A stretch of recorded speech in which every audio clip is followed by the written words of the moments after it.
já indo.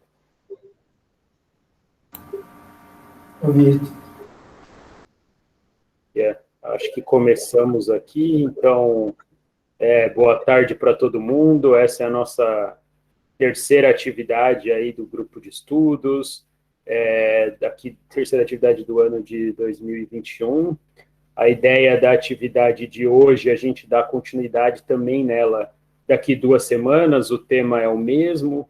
Hoje é uma atividade mais de discussão de textos, e o tema que a gente propôs para discutir são serviços multiprofissionais e o trabalho interdisciplinar. A gente pensou em algumas referências para fazer essa discussão, então, na ementa da atividade tem outras referências, mas hoje a gente vai fazer uma discussão mais especificamente de 2 textos, um do professor Naumar de Almeida Filho. Ele é da área da saúde coletiva. Eu acho que isso é muito interessante. Acho que eles têm se dedicado ao tema da interdisciplinaridade, transdisciplinaridade, há um bom tempo da carreira dele. O texto ele não vai muito diretamente na nossa linha de serviços de apoio ao estudante, etc., mas acho que ele traz alguns conceitos interessantes para a gente conversar. E o segundo texto, que é da Helena de Lima Marinho, Rodrigues Araújo, junto com a Francisca Rejane Bezerra de Andrade, ele já é um pouco mais específico, trata da realidade de uma equipe do Instituto Federal do Ceará, na verdade, de um campus do Instituto Federal do Ceará. Então, a ideia é a gente conversar um pouco sobre esses textos, pensar algumas questões talvez um pouco mais teóricas, para daqui 2 semanas a gente ter outro trabalho de outros colegas de outras instituições para fazer um pouco um relato de experiência. E aí, para fazer a discussão do texto hoje, a gente vai ter a participação aqui da gente, assim, como facilitador, alguém para instigar a gente a curiosidade, do Marcos Henrique de Almeida, ele é nosso colega da Federal do Triângulo Mineiro, e da Cíntia Castiel Menda, também nossa colega da Federal do Rio Grande do Sul. Eles ficaram um pouco com essa incumbência assim, de propor esse debate. Eu vou passar a bola já para eles, para a gente não se alongar muito aqui. Obrigado. Então, boa tarde, gente. Só vou corrigir o Carlos, porque senão depois me dá problema. Eu não sou da URGS, eu sou da FURG. Então, é da Universidade Federal do Rio Grande, não tem do Sul. É no Rio Grande do Sul, mas é no sul do Sul. Desculpa. Não, é bem comum isso, né? Até ele continua sendo FURG por causa disso, né? Porque se mudasse, ele era uma fundação, foi federalizada e por causa da sigla, né? Se deixasse, ia ser muito semelhante à URGS, né? Então, se optou por deixar FURG, é a única, se vocês verem, né? Das 69 universidades que ainda tem o F na frente, né? Então, eu sou Cíntia, sou psicóloga, trabalho, né, na equipe de assistência estudantil do campus Santo Antônio da Patrulha, um campus de ciências exatas, e sou também doutoranda em psicologia da PUC do Rio Grande do Sul, onde eu trabalho com essa questão exatamente das equipes de assistência estudantil. Eu e o Marcos, né, fizemos 2 reuniões preliminares, assim, para combinar um pouco do que a gente ia trabalhar hoje. Então, nós optamos, assim, por fazer alguma apresentação, assim, bem rápida, em torno de 15 a 20 minutos dos textos. O Marcos vai começar porque o texto dele é teórico e a gente acredita, né, que é o que dá o embasamento, né, todo o aporte, né, para a nossa discussão. E depois eu vou falar um pouco sobre o texto também mais prático. E a gente elaborou algumas questões depois, né, para começar a discussão. Né? Elaboramos até bastante questões, achamos que não vamos dar conta de todas, né? Porque também esperamos as de vocês, né? Conforme eu conversei com o Marcos, vocês fiquem bem à vontade, né? Se já acharem durante a apresentação que tem alguma questão, já podem colocar no chat, que a gente também vai olhar essas questões do chat. Né? Então, eu vou passar para o Marcos, que vai começar a primeira parte.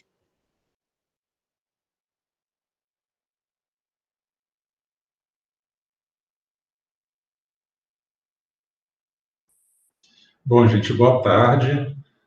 Primeiro dizer que foi um prazer aí ter esses 2 encontros com a Cíntia, né? Eu acho que a gente está aqui na condição de facilitador mesmo, de promotor aí da discussão, mas esses encontros foram assim bem interessantes, né, entre o psicólogo, uma psicóloga e um pedagogo, eu sou pedagogo, né, e a gente pôde até compartilhar algumas experiências que a gente tem, né, alguns desafios. Então, eu acho que casou bem aí com a proposta do próprio encontro, né, para o tema aí que a gente está debatendo, né. E a gente preparou algumas apresentações, né, 2 apresentações. Eu vou trazer aqui para vocês a apresentação do texto do Naumar. Tá? Eu não consigo mais ver vocês. Se tiver algum problema, vocês liguem o áudio aí que a gente resolve. Então, eu imagino que todos estejam vendo a tela. Né? Coloquei aqui para apresentar. Perfeito, Mário. Obrigado.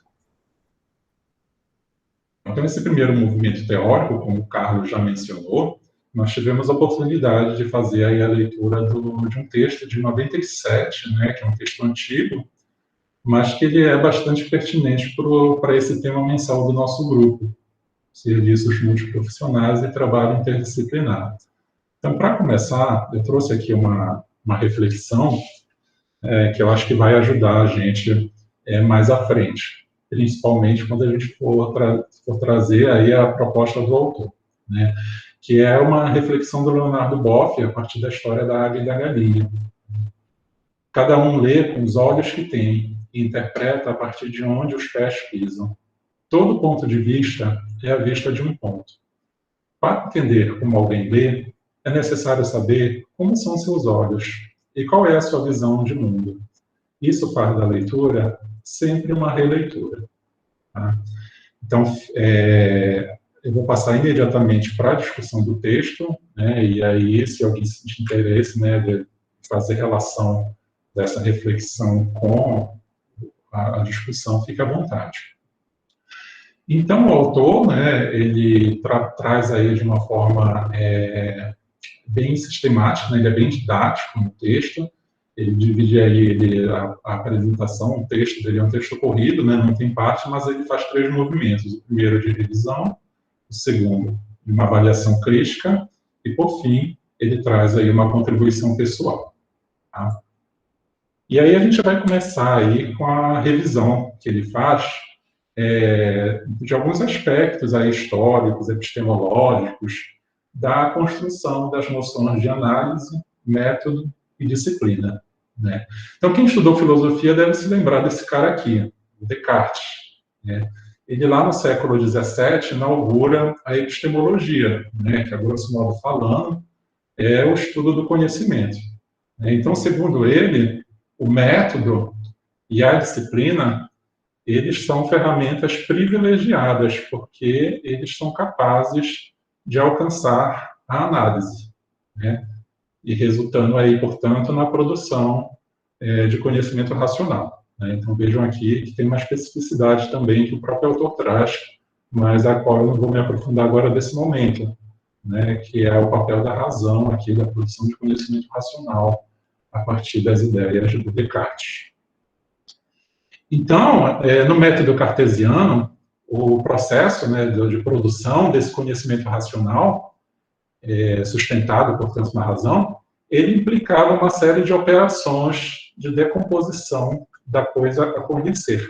Né? Então, eu vou reduzir a coisa a conhecer às suas partes mais simples. Né? Eu fragmento para poder aprofundar, para poder conhecer melhor cada parte. É aí, gente, que surgem os especialistas, né?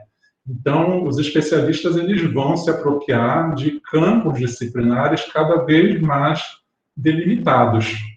E a gente tem aí a noção de disciplinaridade. Né? Então, eu trouxe aqui esses 2 conceitos que estão presentes no texto, que são muito importantes aí para a gente entender o nosso debate sobre interdisciplinaridade, transdisciplinaridade, enfim, essa multiplicidade de termos que derivam dessa ideia de disciplina, né, como um conjunto de princípios, regras, métodos, característicos de uma ciência particular. E aí, decorrente disso, a disciplinaridade vem ser uma estratégia de organização histórico-institucional da ciência, baseada na fragmentação do objeto e numa crescente especialização do sujeito científico. Tá? Então, são duas noções aí que, a meu ver, possivelmente vocês devem ter atentado também na leitura do texto, eu acho que são muito importantes da gente trazer aí à tona. Mas vamos passar lá para o século XX. Pensar aí nessa nova perspectiva para a produção do conhecimento científico que começou a ser retomada, que começou, ao invés de se debruçar sobre análise, começou a olhar para a perspectiva da síntese.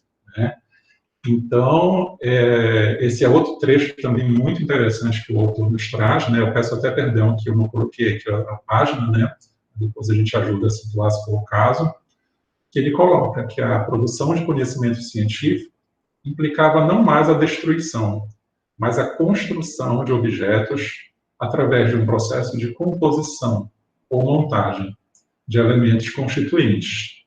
Não mais uma busca de desintegração, ou seja, análise, e sim uma integração totalizadora, a síntese.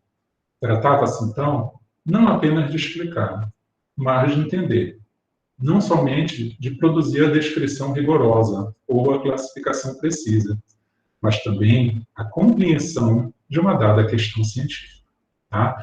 Então, só dando esse destaque mesmo para esse trecho, eu vou passar imediatamente aí para o próximo slide, que ele vai começar a fazer aí essa avaliação crítica do esquema de 3 autores, que ele denomina esquema de Jansen, Vasconcelos, Bibot, que vão pensar aí, começam a pensar formas alternativas de disciplinaridade, buscando dentro de uma perspectiva de integração. Então, gente, o que seria esse esquema? Seria justamente essa classificação evolutiva das alternativas de interação, ou integração de distintos campos disciplinares. Então, aí os autores definem etapas sucessivas, multi, pluri, interdisciplinaridade auxiliar, interdisciplinaridade, meta e transdisciplinaridade.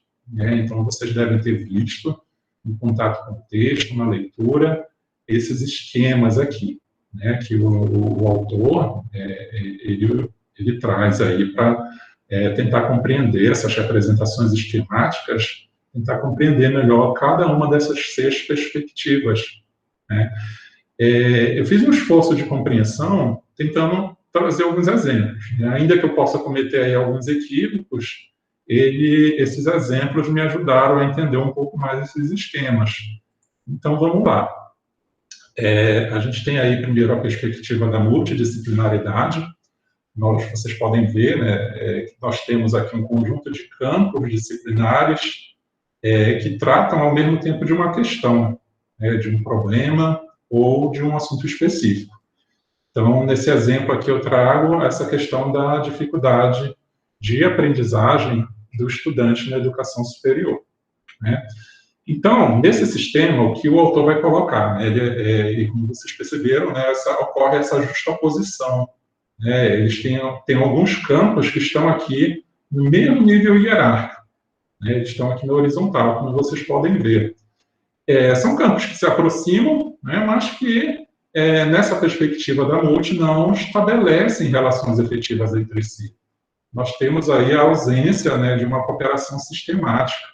E os profissionais, quando eles forem tratar dessa questão aqui que eu trouxe como exemplo, eles trabalham segundo sua própria competência, de maneira assim, mais ou menos isolada. E aí, a gente passa para o sistema da pluridisciplinaridade. E aí a gente já vai enxergar essas setinhas, a gente começa a enxergar aí algum grau de cooperação mútua, seja entre a psicologia e a pedagogia, entre a pedagogia e a assistência social, entre a psicologia e a assistência social.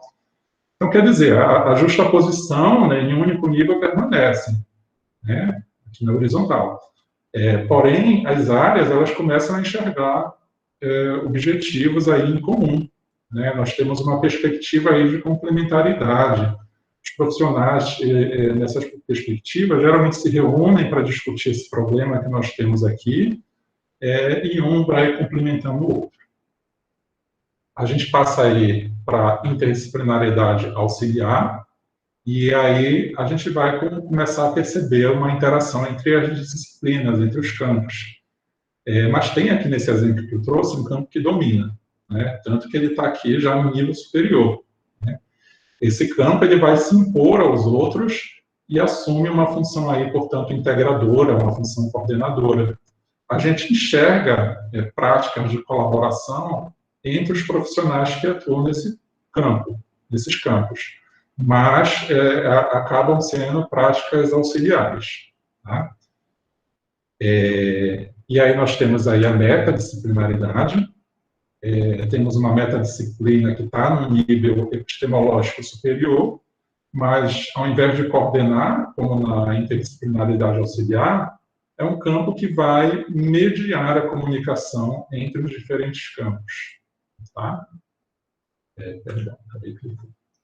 Então, esses profissionais eles vão recorrer a uma linguagem formalizada de comunicação científica, aos conhecimentos próprios dessa metadisciplina, né, como, por exemplo, a neurologia e a fonoaudiologia, para pensar, para desenvolver, buscar essas interlocuções nas suas ações.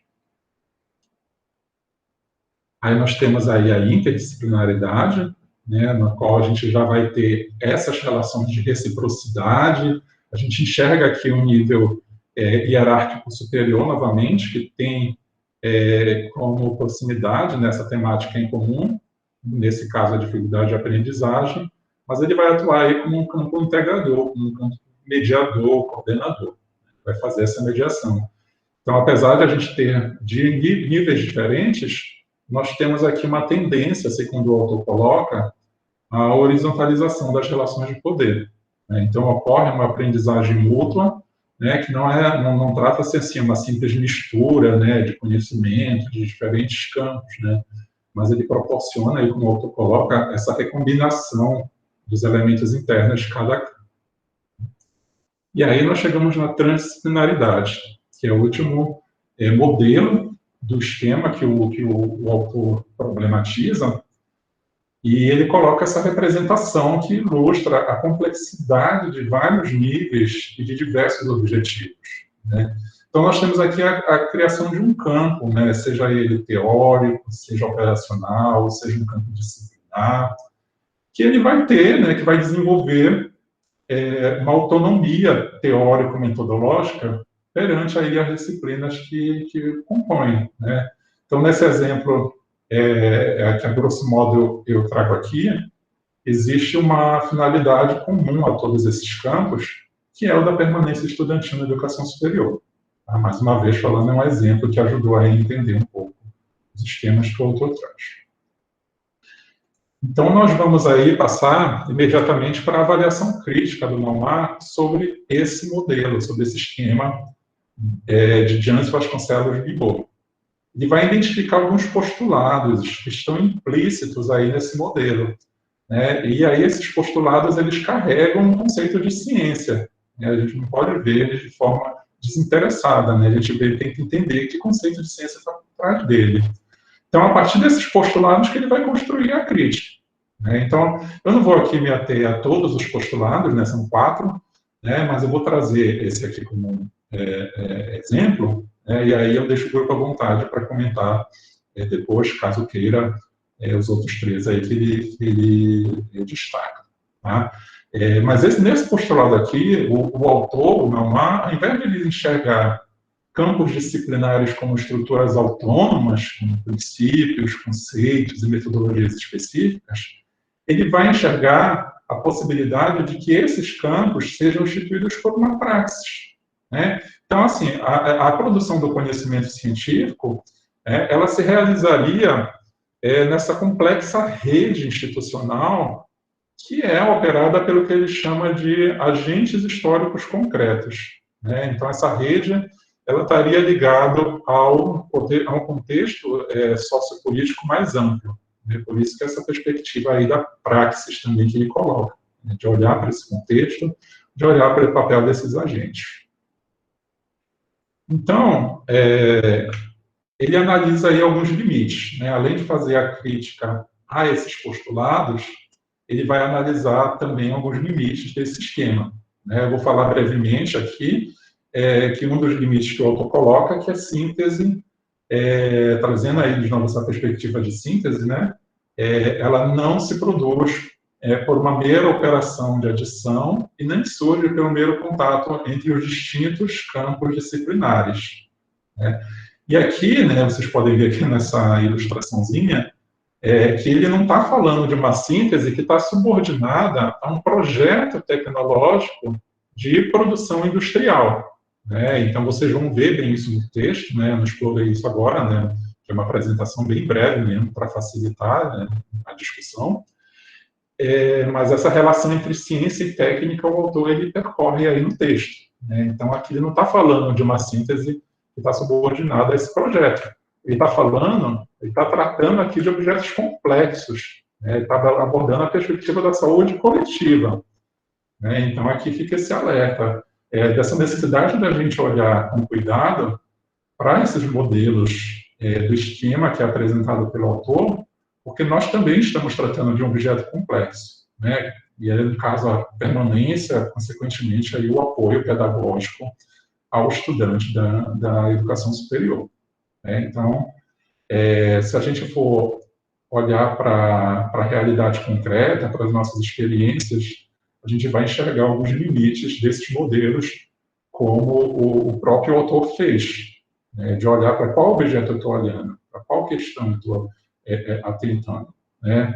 Então, não se trata, assim, só de se enquadrar em um modelo ou outro, né, mas entender um pouco essa perspectiva, a que perspectiva ela serve.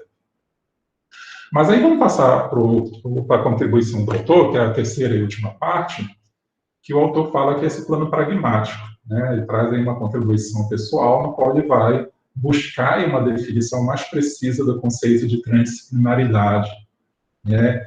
E aí ele coloca, né, a possibilidade de comunicação não entre campos disciplinares, entre os campos em si, mas entre os agentes de cada campo.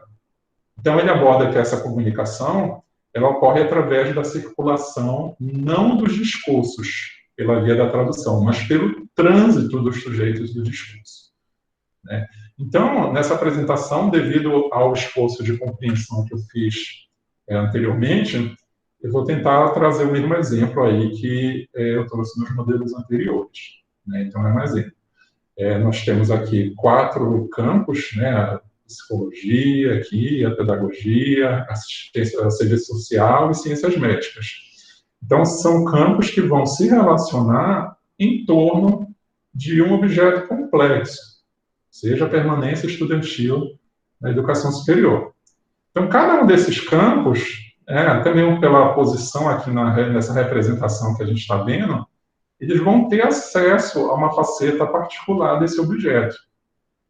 E aí a gente vai observar, a gente vai enxergar nesse modelo os agentes, o papel desses agentes históricos concretos que o autor defende, a perspectiva que o autor defende, né?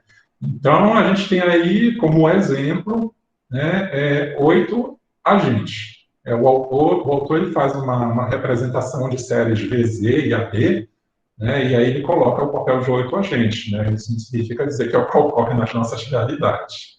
Então, desses 8 agentes, 4 são capazes de transitar entre pelo menos 2 campos disciplinares, né? Então, vocês podem ver aí esse desenho aí, né? Parece até parecendo um joguinho, né, de tabuleiro, né, que um vai acontecendo numa casa, né, e outro. Mas é justamente para mostrar esse trânsito no esquema, né? Como é que esses profissionais eles vão circular pelas diferentes áreas, né, pela trajetória de formação dele, né, de especialização, formação inicial, especialização, né, a experiência que ele tem aqui, por exemplo, um projeto de pedagogia social, que permite ele transitar aqui por esse campo de serviço social, né, e aí nós temos aí esse trânsito dos agentes, né, essa perspectiva aí que o autor coloca, né, desses profissionais que transitam em torno desse objeto complexo. Isso em termos de pesquisa, em termos de atuação profissional, né? E aí nós temos também, né, 4 agentes que transitam, né, como falei, tem um que transita por 3 campos, né, e 2 agentes aqui, 3 agentes que transitam por 2 campos, né? E tem outros 4 agentes que eles estão mais restritos aos seus respectivos campos, né? Assistente social, pedagogo, licenciado, técnico em ciências educacionais, né? O psicólogo e o médico. É só um exemplo. Então, vocês percebem, né? Isso aqui é interessantíssimo também que o autor nos coloca, né? Que cada um desses campos dispõe de um ponto de observação privilegiado em relação a cada faceta da permanência estudantil na educação superior. Nenhum deles, no entanto, é capaz de apreender todos os ângulos do objeto. E aí, por isso, a reflexão lá do Leonardo Boff, que eu apresentei logo no início, né? Essa questão dos pontos de vista. E aí o autor problematiza, né? Como a gente pode construir a síntese resultante do trânsito, né, desses sujeitos dos discursos. E aí ele aponta 2 níveis. Primeiro, uma síntese paradigmática, né, que é desenvolvida no âmbito de cada campo científico, né, que possibilita aí a participação dos especialistas, né, por exemplo, psicólogo, pedagogo, licenciado, assistente social, médico. Então, essa síntese, pelo fato de atuarem na educação superior, eles conseguem fazer uma síntese paradigmática do seu próprio campo. Cada um desses profissionais vai construir uma síntese sobre o objeto da permanência. O segundo nível é o de uma síntese transdisciplinar, né? Essa síntese transdisciplinar ela seria construída aí na prática transitiva, né, dos agentes científicos particulares. E somente essa síntese é que seria capaz de dar conta do objeto da permanência estudantil aqui, que é o nosso exemplo. Nós teremos aí sínteses parciais e provisórias desse objeto, mas não são sínteses aí abstratas, né? São sínteses que são construídas num processo prático, né? Um processo que é exercido pelos pesquisadores, pelos profissionais, que dominam um corpo de conhecimentos de suas áreas, e eles fazem aí esse exercício de apropriação de uma prática cotidiana transversal, né? Eles se colocam em diálogo com o discurso de outros agentes, eles ultrapassam fronteiras de sua própria área. Tá? E aí o autor fala, qual é o perfil desses profissionais? Novamente, um trecho aí que está presente, muito importante. São profissionais que serão, ou são, porque de fato já estão por aí, mutantes metodológicos, sujeitos prontos para o trânsito interdisciplinar, transversais, capazes de transpassar fronteiras, à vontade nos diferentes campos de transformação, agentes transformadores e transformantes, né? Então, a formação desses agentes, ela transitaria por distintos campos científicos.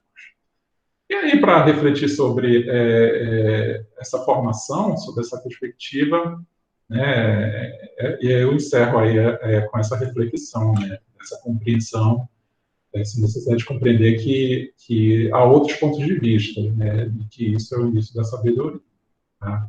Então, gente, a intenção mesmo foi de facilitar, eu acredito que vocês devem ter aí muitas questões aí para compartilhar, críticas também, discordâncias em relação ao exemplo que eu trouxe, mas aí eu acho que agora com a apresentação que a Cíntia vai trazer para a gente vai conseguir olhar dentro de uma perspectiva mais prática, né, de uma experiência concreta aí, muito relevante. Passo aí a bola imediatamente para ti, Cíntia. Obrigada, Marcos. Vou só compartilhar minha tela aqui com vocês.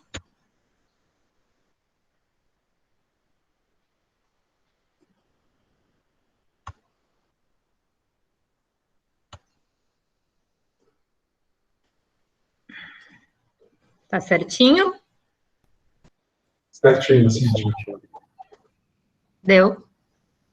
Então, gente, o meu texto vai falar mais sobre a prática, né? O título do texto é o trabalho da equipe multidisciplinar da assistência estudantil no IFES Ceará, no campus Fortaleza, cujo autoria é da Helena Araújo e Francisca Andrade, como o Carlos já colocou. a ideia mesmo, né, nas conversas com o Marcos, foi da gente fazer uma síntese bem curta das coisas que a gente achou mais importante, mais relevantes para a discussão.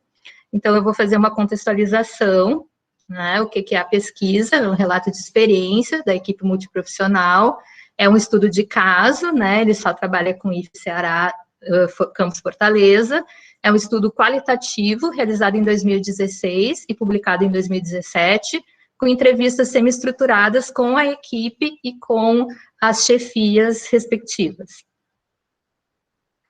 Então, o que eu coloquei mais, assim, foi o perfil, né, que a gente poderia pensar, né, quando eu estava discutindo com o Marcos, eu inclusive falei, assim, que a gente poderia usar o quem nunca, né, alguém vai se identificar em algum momento com as coisas trazidas, porque a gente tem coisas muito semelhantes, né, no nosso fazer e nas nossas facilidades e dificuldades, né. Então, as coisas que eu apontei, assim, trazidas pelo texto, né, em primeiro lugar, é que não existe uma política específica para os institutos federais, é realizada uma adaptação da política das universidades, baseada no PNAES, né. No caso, né, do IFE Ceará, lá do Campus Fortaleza, não existia, né, uma coordenadoria de assistência estudantil, e isso fazia com que os profissionais não tivessem, né, um local, um espaço conjunto. Atualmente, né, esse serviço tem 2 assistentes sociais, 2 psicólogas e uma estagiária de serviço social. Existe, né, foi apontado, então, pela pesquisa, trazido pelos profissionais, que existe uma desproporcionalidade entre o espaço físico e o quadro de servidores, assim como uma desproporcionalidade entre número de servidores e número de estudantes, com a questão, né, da abertura de novos campos, que aconteceu com o Reúne, né, que aconteceu tanto nos IFES quanto nas universidades federais, a gente teve esse aumento dos estudantes, mas os servidores não acompanharam isso em muitas instituições, esse incremento, né, dos estudantes. Então, uma sobrecarga de trabalho em função disso, né. Não há um trabalho interdisciplinar apontado pelas autoras, né.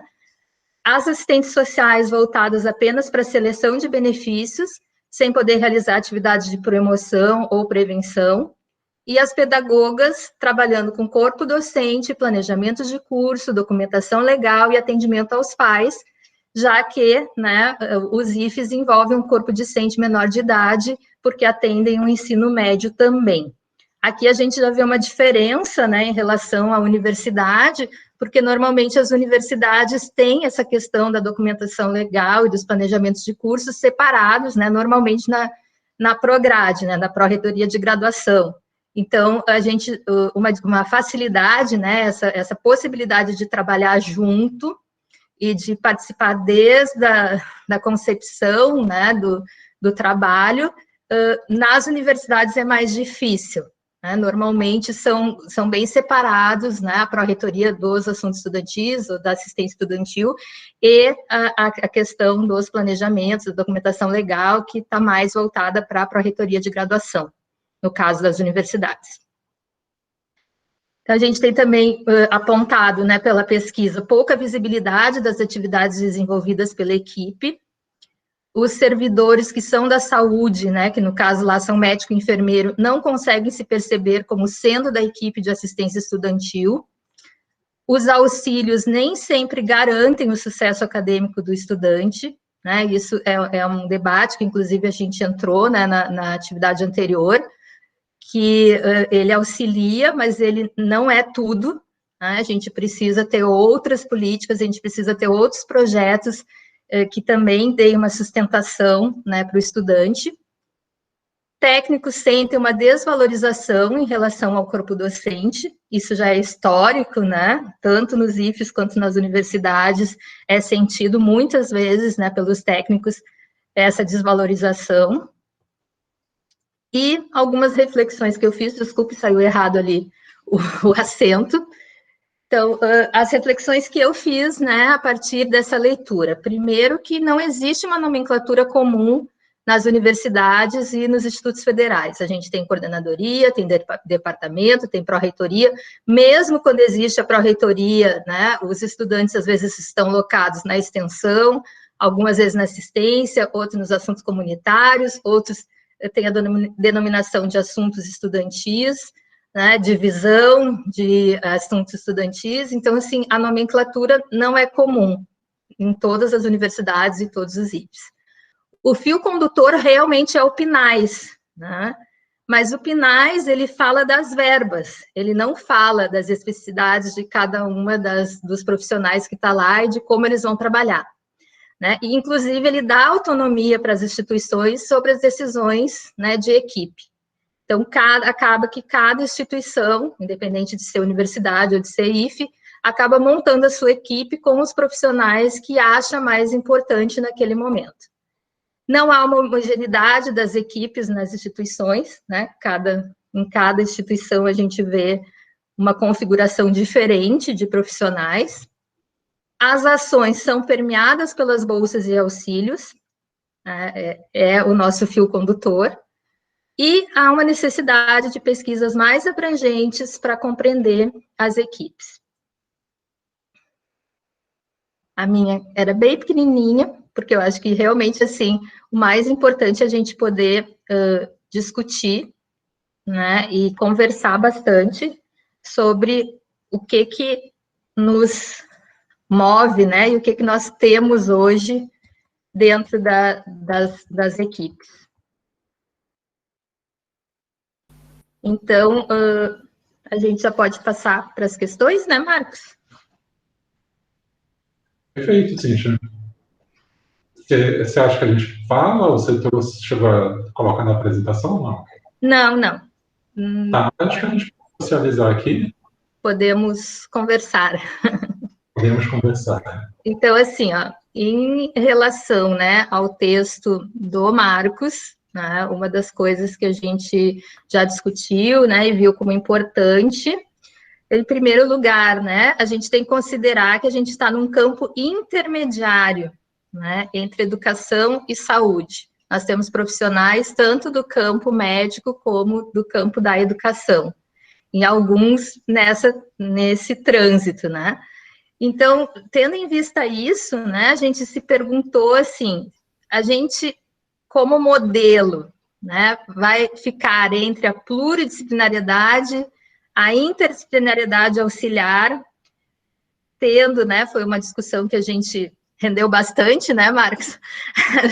Que no caso da interdisciplinaridade auxiliar, a gente estaria, né, colocando o serviço social, né, como sendo o mais importante, porque existe essa permeação, né, da questão das bolsas e auxílios, né, de quem responde por isso é o serviço social. Então, em muitos serviços a gente tem, né, tem voltado só para as pessoas que têm benefício, né, então algumas universidades e alguns IFES se restringem o trabalho nessas pessoas beneficiárias. Então, nesse caso, estaria mais ainda vinculada a essa questão do serviço social. O serviço social decide quem entra e quem sai dos programas, né? Então, isso daria um poder maior para eles. E a interdisciplinariedade, essa é a nossa primeira questão. A outra é, né, se estamos em busca e se é possível uma transdisciplinariedade, né? Ou uma metadisciplinariedade. Né, para onde que nós podemos caminhar, né, e se é possível, vamos tentar, a gente gostaria, né, que o público participasse e começasse a discutir, mas a gente já tem algumas ideias também que a gente pode colocar para vocês. Essas seriam as primeiras questões, assim, que a gente pensou. Desculpa te cortar, eu não sei se você ia seguir com as outras questões, mas tem uma colega aqui, a Débora, que ela levantou a mão, então, de repente, a gente pode... Não sei, passar a palavra e depois a gente traz... Não, era isso mesmo que eu ia falar, essas duas em primeiro lugar. Sim. Então, perfeito. Obrigada. A Débora quer falar? Sim, boa tarde a todos e a todas. Infelizmente, eram tantos textos e eu acabei não lendo esse que o Marcos apresentou. Mas eu vou pegar um gancho da fala desse artigo que ele comentou com o texto do Carlos, porque eu vejo da seguinte forma. Quando a gente discute como que iniciou a questão da disciplinaridade, que foi uma coisa importante que o Descartes fez, né, lá naquela época, porque como ainda não existia o método científico, vamos dizer assim, era uma coisa muito mística, tudo muito junto. Então, naquele momento, era muito importante, sim, essa disciplinaridade, essa fragmentação, para poder até estabelecer os conceitos das disciplinas. E isso levou um tempo e foi evoluindo. E agora, nós estamos vamos dizer assim, num outro momento da sociedade, que a complexidade das variáveis, elas não permitem que uma disciplina responda a toda essa complexidade que nós vivemos. E aí que eu faço o link com o que o Carlos apresentou, que a autora Galvão, Gabriela Galvão, ela menciona o seguinte, que não são as equipes que são multi ou pluridisciplinares ou profissionais, mas é o trabalho, é o objetivo em comum que nós temos que nos torna uma equipe multiprofissional. E, ao mesmo tempo, ela até cutuca mais um pouco, que o fato de ter uma nomeação de vários profissionais para atuar na assistência estudantil, isso não configura sermos uma equipe. Então, ela reforça novamente a importância de termos um objetivo em comum, o respeito à disciplinaridade de cada profissional, porque cada profissional, por mais que a gente teve essa formação também fragmentada, nós estamos atuando, pode ser que nós temos uma realidade de novatos na assistência estudantil, nós temos pessoas que já têm uma caminhada, e a gente aprendeu, foi trabalhando junto, errando, e tendo um norte. Se a gente perder esse norte, a gente perde o fio condutor, e fica um trabalho junto, mas separado. Não sei se dá para entender esse paradoxo, porque a gente está junto, às vezes, dentro de uma sala, mas cada um está fazendo o seu trabalho, e nós não estamos pensando no objetivo comum da assistência estudantil. Outra coisa que me cutucou e me instigou muito é quando ele fala, por exemplo, que o PNAES, ele deu esse norte, ele possibilitou essas orientações mais gerais, mas cada realidade está construindo a sua história. Só que a gente não pode ter equívocos. Talvez por isso que existem as coordenações, né, regionais, nacionais, para também dar um direcionamento. Porque eu vejo assim, que às vezes coloca que não existe um indicador em comum de uma avaliação socioeconômica, que isso é competência das assistentes sociais. Eu acredito que as próprias assistentes sociais que atuam na assistência estudantil poderiam estar trocando experiências para ver como que vai ser construída essa evolução da avaliação socioeconômica, porque eu sei que no início tinha muita boa vontade e pouca manejo da questão em si, que é dinheiro público que a gente tem que dar prestação de contas. Mas eu acredito que ao longo desses anos, muitas equipes de assistência, de assistente social, desenvolveram uma avaliação socioeconômica mais próxima daquela que é o ideal, que leva em consideração não só a renda, mas a questão da vulnerabilidade, que envolve outras questões. Então, eu acho até que quem tiver assistente social aqui tem mais competência para falar isso do que eu, que sou pedagoga. Mas como eu acompanho esse trabalho desde o início, eu vejo essa evolução. Mas eu não sei como isso acontece em todas as instituições. Outra questão que eu gostaria de colocar essa questão da avaliação. Acho que os indicadores de avaliação do nosso serviço é uma próxima construção que nós temos que fazer com urgência.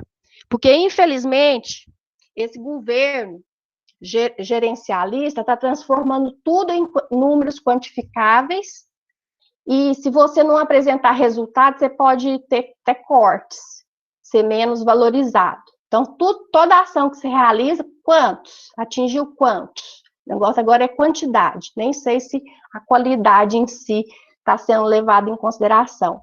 Mas eu acho importante esses indicadores de avaliação do serviço, avaliação de quem está sendo beneficiado, né, que seriam os usuários, né, da assistência estudantil, e a questão também de como gerenciar esse pequeno orçamento que já está totalmente defasado. Eu até li um dos artigos, fala que a última pesquisa, a 5ª pesquisa do perfil socioeconômico, mostra, acho que, não sei se é 70,71% de alunos com renda per capita de até um salário e meio. Então, acho que a população não tem consciência de quem que está na universidade hoje em dia, porque muitos estão achando que ainda é elite. Infelizmente, vai transformando nisso, porque as pessoas que não têm condições de se manter, vai ter que sair, não vai ter mais auxílio, não vai ter mais nada, não vai conseguir ficar na universidade, realmente. Mas, se você parar para pensar que 70,71% dos estudantes das universidades públicas federais tem esse perfil e esse orçamento irrisório, eu acho assim que a gente já devia ter feito algum movimento assim muito mais abrangente, né? E, por fim, né, eu acho que esse termo transdisciplinaridade, isso desde a época da pedagogia a gente já estuda isso. Para mim, realmente esses nomes não têm importância. Eu acho que o mais importante é a gente ter um objetivo em comum, partilhar os saberes, né, que cada um tem um saber e uma contribuição a dar, estando na assistência estudantil. Eu vejo o debate aí de assistência estudantil, a política de assistência estudantil é específica para atender os alunos que têm aqueles critérios, e a política de permanência seria muito maior. E eu acho que, realmente, se a gente não participar ou ocupar os espaços deliberativos dentro das instituições, nós vamos ser sempre, assim, uma pró-reitoria à parte dos acontecimentos da instituição. Porque quando a gente não participa, né, com voz e voto, nós somos apenas assim, nós só recebemos as demandas. Depois que eles fazem todos os erros, aí envia para a assistência estudantil para tentar consertar alguma coisa.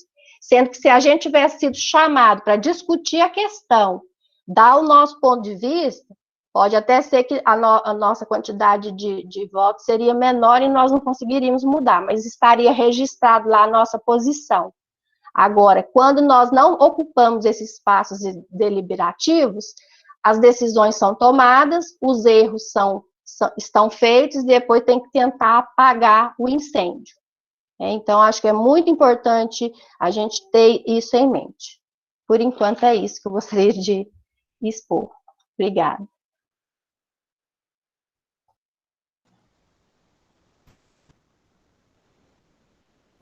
Cíntia e Marcos.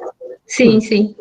Eu vou seguir aqui, eu vou tentar responder, porque eu gostei de uma das perguntas, mas vou deixar a outra também. Eu acho que ninguém colocou no chat, mas também se alguém quiser se inscrever, aproveita o gancho.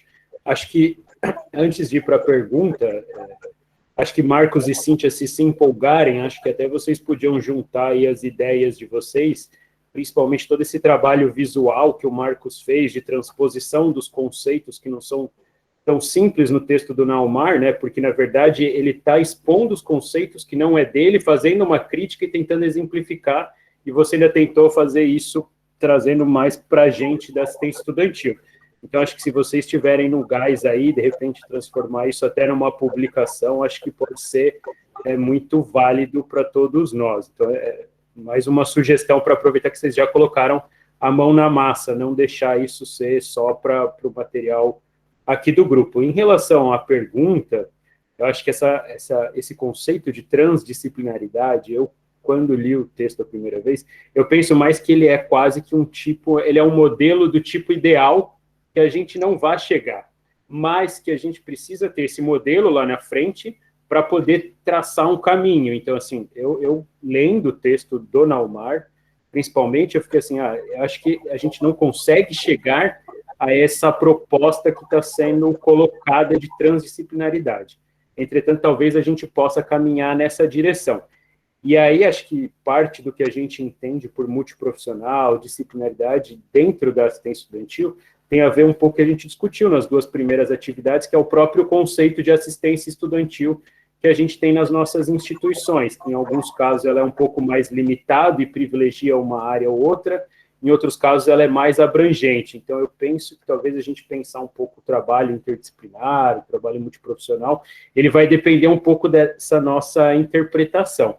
E aí, já seguindo um pouco para os textos, assim, também fazendo mais uma outra pergunta, eu tenho uma sensação que trabalhar um pouco de uma maneira interdisciplinar, ou na perspectiva interdisciplinar, ela parte um pouco de que as pessoas elas estejam predispostas a trabalhar nessa perspectiva. E que isso talvez não seja tão simples quanto pareça. E essa predisposição, ela vai muito para características pessoais e não tanto da formação das pessoas. Se ela é formada num curso A, curso B, curso C, acho que todos os cursos, de maneira geral, talvez hoje trabalhem um pouco em pensar o conhecimento um pouquinho fora da disciplina e dialogar com outras disciplinas, multi, inter, eu não sei, mas queria saber um pouco de vocês que também leram o texto, o que vocês percebem um pouco disso que vem um pouco, talvez, de uma característica pessoal de eu querer, digamos, me reinventar, porque eu acho que você trabalhar na perspectiva da interdisciplinaridade é aquela coisa de hoje eu estou trabalhando desse jeito, pode ser que amanhã eu tenha que trabalhar de outro jeito, pelo menos foi um pouco essa a minha interpretação, e nem todo mundo está disposto a reinventar o trabalho constantemente. Então, queria saber como vocês leram o texto, se vocês também compartilham dessa interpretação. Obrigado. Posso começar, Marcos? Primeiro, assim, né, quando a gente estava debatendo essa questão da transdisciplinaridade, né, eu falei para o Marcos mais ou menos o que tu falou agora, Carlinhos. Acho que é a nossa utopia, né? Um dia, quem sabe, né? É assim, é um ideal a seguir, mas que é muito complicado porque demanda uma coisa que é muito difícil para a gente, que é abrir mão de um certo poder que a gente tem, né, a partir do momento que a gente domina um certo conhecimento, né, e a transdisciplinaridade parte do pressuposto que eu tenho que abrir mão desse poder e compartilhar esse poder com os meus outros colegas de equipe. E isso demanda uma maturidade, né, profissional que muitas pessoas não conseguem, né, e que tem medo. E até eu e o Marcos até dei um exemplo para ele, assim, que algumas profissões, inclusive, né, algumas pessoas da equipe podem sentir assim, não, se eu dividir esse meu conhecimento, eu posso perder meu lugar, porque eu não vou ser mais tão importante aqui, porque outra pessoa vai saber o que eu faço. Né? Então, tem essa questão, né, de poder que perpassa essa questão da transdisciplinariedade, que eu acho que é bem difícil de ser superada, né, mas que tem que ser visto como uma utopia, sim, tem que ser vista como uma possibilidade, né, da gente caminhar em direção a. Se vamos chegar, é uma outra história, né?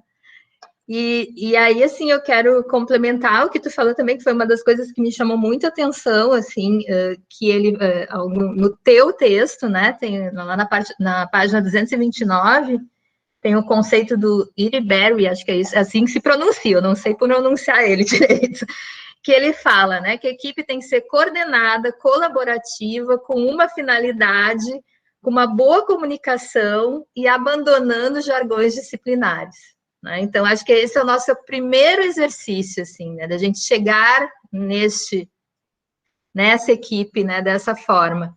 E como a Débora disse, né, assim, a gente tem muito pouco tempo histórico, né, de assistência estudantil.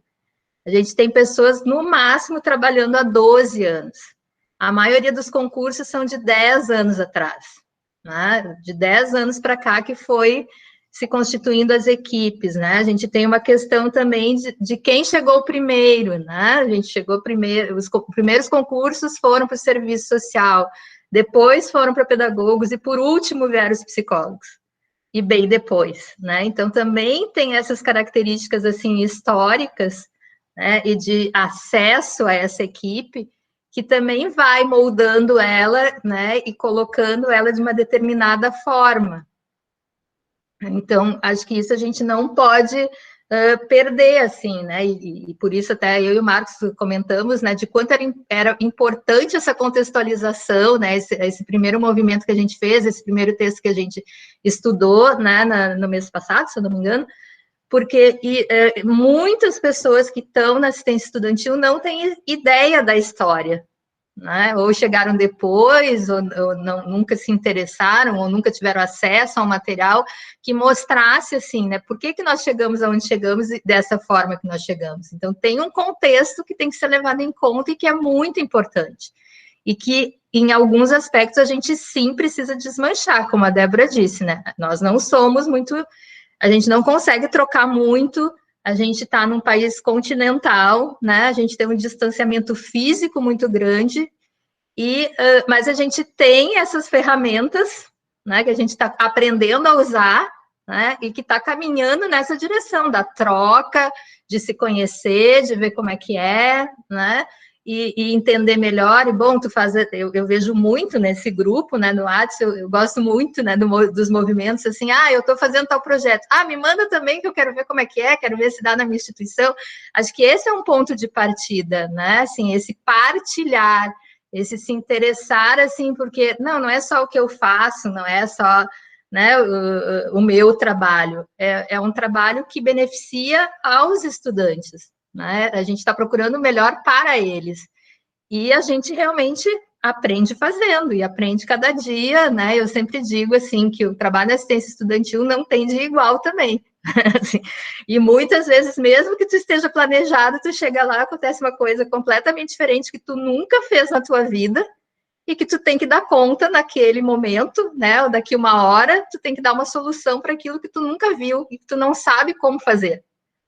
Né? Então, demanda realmente muito esforço, assim, né? E muita vontade. E acho que a gente faz muito. Com o pouco que a gente tem, a gente faz muito. E se apoiando, a gente vai conseguir fazer mais. Depois eu falo mais, mas deixa o Marcos falar um pouco.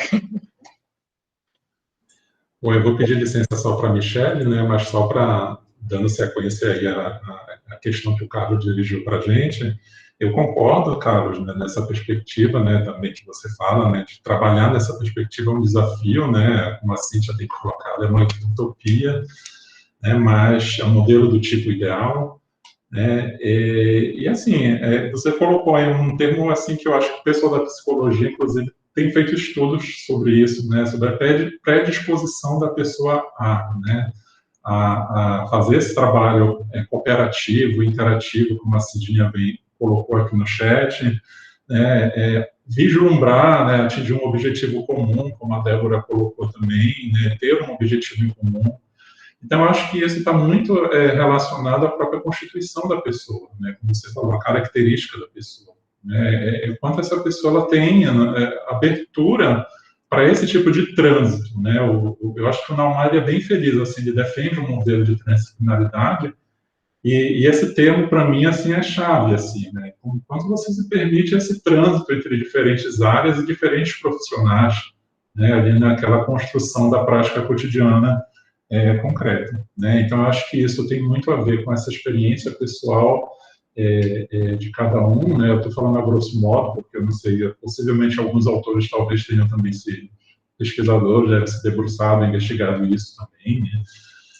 Mas isso depende muito mesmo disso, né? Dessa trajetória do sujeito, trajetória pessoal, de formação, experiência de vida dela, que coloca ela nessa posição de diálogo, né? Então, vamos ouvir a Michele aí, qualquer coisa depois a gente continua nessa questão. Oi, pessoal, tudo bem? Eu queria só comentar uma coisa que o Marcos falou na apresentação dele, né, da ideia da gente pensar em uma área como permanência no ensino superior, né? Eu fiquei pensando, e não sei se eu pensei errado, mas como acontece nos Estados Unidos e em outros países, né, que eles têm uma área de assuntos estudantis, e essa é uma área de formação, essa é uma área interdisciplinar, né? É mais fácil, talvez, pensar e trabalhar, né, de forma interdisciplinar quando você já tem uma formação que é pensada dessa forma, né, que aqui nós não temos. Nós temos uma formação em pedagogia, uma em psicologia e uma no serviço social, pensadas de forma separadas e nem são pensadas para o ensino superior ainda, né? A gente ainda está começando esse processo de pensar a formação desses profissionais também para atuação como especialistas no ensino superior. Eu acho que a gente ainda tem esse desafio em relação aos profissionais, né, e suas características pessoais. Voltando à questão da formação, se fosse uma formação já pensada de forma interdisciplinar, a gente já saberia que essa seria uma atuação que você inevitavelmente trabalharia, né, dessa forma. Mas eu acho que as pessoas, elas têm muito o potencial de mudança, né? Então, eu acho que todos os profissionais que continuam procurando atividades de formação, participando de cursos, continuam estudando, eles estão dispostos, em alguma medida, a melhorar, a mudar, a aprender. Então, eu confio muito nessa potência que a gente tem com as pessoas que trabalham com a gente. Então, eu ainda acredito que mesmo que hoje seja difícil em algumas equipes, na maioria delas, a gente consegue, aos poucos, ir mudando a mentalidade, e mudando um pouquinho de cada vez, né? Não é na velocidade que a gente quer, e a gente também tem que aprender a ter essa paciência. Mas eu acho que é importante a gente falar o que é cada conceito, o que significa trabalhar de cada forma, né, que eu ter pedagogos, psicólogos e assistentes sociais não significa que eu tenho uma equipe trabalhando de forma interdisciplinar. Ter esse horizonte da transdisciplinaridade, eu acho que a gente pode, sim, chegar lá. A gente não, mas os nossos sucessores, Carlos, talvez quando a gente já estiver bem velhinho, talvez a gente alcance isso no futuro. Então, eu sou bem otimista com relação a isso. Então, na verdade, era só esse pensamento, Marcos, não sei se você concorda comigo, se a gente tivesse uma área, né, de formação e de atuação já constituída, como o assuntos estudantis, né? Então, nos Estados Unidos, você se forma para assuntos estudantis, você atua numa área profissional que chama assuntos estudantis, e essa área envolve psicologia, formação em educação, algumas coisas da saúde, então vem diferentes profissionais para essa atuação. Eu acho que no Brasil, eu acredito, eu defendo que se a gente chamasse de políticas de permanência, ou pró-reitorias de permanência, seria mais fácil ter essa visão de um trabalho interdisciplinar do que a gente continuar chamando de assistência estudantil, porque a assistência estudantil é uma área muito específica. Eu queria saber se você concorda com isso, Marcos. Eu concordo, Michele. Eu não sabia ou pelo menos lembrava dessa área, né, de assuntos estudantis que existe lá nos Estados Unidos, e eu recordei até da própria denominação do cargo, né, de muitos dos nossos colegas, técnico em assuntos educacionais, né. Então, essa perspectiva dos assuntos, né, trazer à tona os assuntos educacionais na universidade, né? E, no caso dos profissionais que trabalham nas equipes, dos assuntos estudantis, né? Então, eu concordo. Eu coloquei essa perspectiva da permanência estudantil, né? Mas eu vejo assim, mais como ela, como usar o termo aí que a Débora utilizou, como um objetivo em comum, né? Do trabalho ali daquela equipe, né? Essa dimensão do acesso, da progressão, da permanência, da conclusão com o sucesso daquele estudante, né? Então, eu acho que esse é o nosso objetivo em comum, né? Pelo menos, grosso modo falando. Então, eu acho super pertinente essa questão. Só trazendo assim, rapidamente uma experiência, né? Essa semana passada, a gente estava num coletivo discutindo uma ação que a gente ia fazer no âmbito de um projeto de extensão. E aí a gente estava discutindo muito essa questão da permanência e da assistência. Foi um dos debates também que a gente fez aqui no grupo, né? Dessas diferenças entre a permanência e a assistência, né? E aí até surgiu uma confusão conceitual, assim, né, entre o grupo para tentar entender do que a gente estava falando, né? Mas, na verdade, essa perspectiva da vulnerabilidade, que foi o que até a Débora fez referência, ela me parece muito presente dentro dessa ideia de assistência estudantil, né? De olhar para essa vulnerabilidade, enquanto que a permanência ela já tem um olhar mais ampliado para a permanência de todos os estudantes ali na educação superior, enquanto que a assistência ela já tem esse olhar mais focalizado, né? Então, só compartilhando aí um pouco dessa perspectiva também, para a gente refletir sobre como essa perspectiva está presente no nosso próprio cotidiano, né? Quando a gente vai pensar uma ação, por exemplo, no nosso caso, no projeto de extensão, né? Como é que isso vai sendo colocado, sendo discutido, sendo pensado, né? E a assistente social lá da nossa equipe foi muito feliz em trazer isso, né? Essa perspectiva da vulnerabilidade, né? Que os assistentes sociais, eles trabalham mais diretamente. É isso, obrigado. Eu queria complementar, assim, aproveitando para já fazer minha publi. O Carlinhos não me autorizou, mas eu vou fazer igual. A minha pesquisa de doutorado, né, o estudo 1 é exatamente o perfil das equipes de assistência estudantil nas 69 universidades federais, né? Então, eu já tenho em torno de 100 questionários, não tenho um levantamento estatístico ainda, mas tenho olhado, né, os questionários quando chegam, e agora, para fazer esse trabalho, comecei a me deter mais nessa questão. Tem uma questão, né, que quem já respondeu sabe, que pergunta, assim, como são sistematizadas as reuniões, né, e com quem que o profissional compartilha a avaliação dele, né, os encaminhamentos que ele tem que fazer, se é sozinho, se é só com as pessoas da mesma profissão, ou se ele compartilha com pessoas de outras profissões, né? E a gente ainda tem muitos questionários apontando que não existe essa troca, né? Que ainda estamos numa perspectiva, né, pluridisciplinar, que cada um trabalha com o seu conteúdo e não consegue, por várias razões, N razões, seja de espaço, né, seja de estar em atividades diferentes, sendo porque não tem tempo, né, porque está sobrecarregada com o trabalho que tem, mas a verdade é que ainda temos, né, um público bastante significativo que não consegue fazer esse compartilhamento, né, e que então nem chegou ainda nessa possibilidade de interdisciplinariedade de trabalhar junto, por N questões, né, que depois eu vou poder dizer mais especificamente para vocês, né, espero no próximo semestre já ter dados mais específicos, né, sobre isso, mas me chamou bastante atenção, porque a pergunta foi nesse sentido mesmo, né, de descobrir se existia essa interdisciplinariedade, como é que estava funcionando isso, né,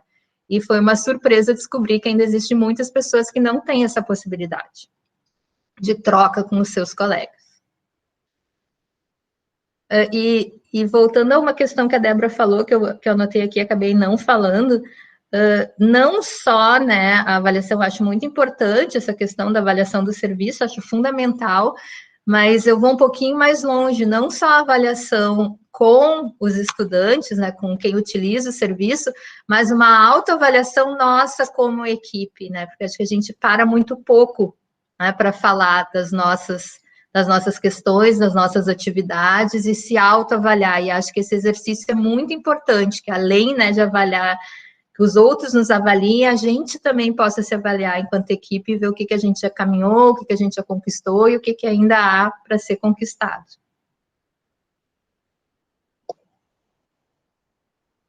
Eu acho que eu não sei se a Michelle levantou novamente ou quer falar novamente, aí tem o Carlos Não, também. desculpa, só esqueci de abaixar. Não, tranquilo. Carlos, eu acho que... Eu quero falar de novo, mas se alguém quiser que não falou falar antes, fica à vontade também. Acho que a primeira coisa, Cíntia, fica à vontade para divulgar a sua pesquisa, inclusive se quiser colocar o link aqui no chat, aproveita. Eu acho que é isso, a gente está num grupo de estudos, então é para divulgar tudo que a gente tem feito profissionalmente, academicamente, então acho que nem você, nem ninguém precisa nem pedir autorização, fica à vontade para fazer isso.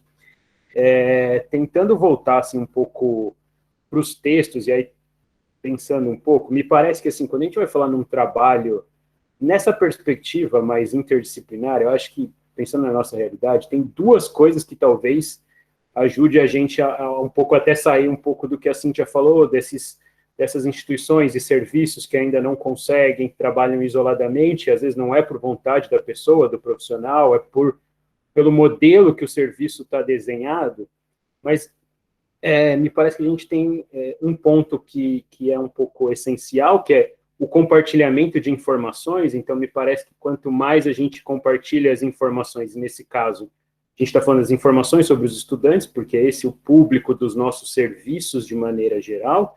Então, eu acho que compartilhar as informações, eu diria que ela é quase que um pré-requisito.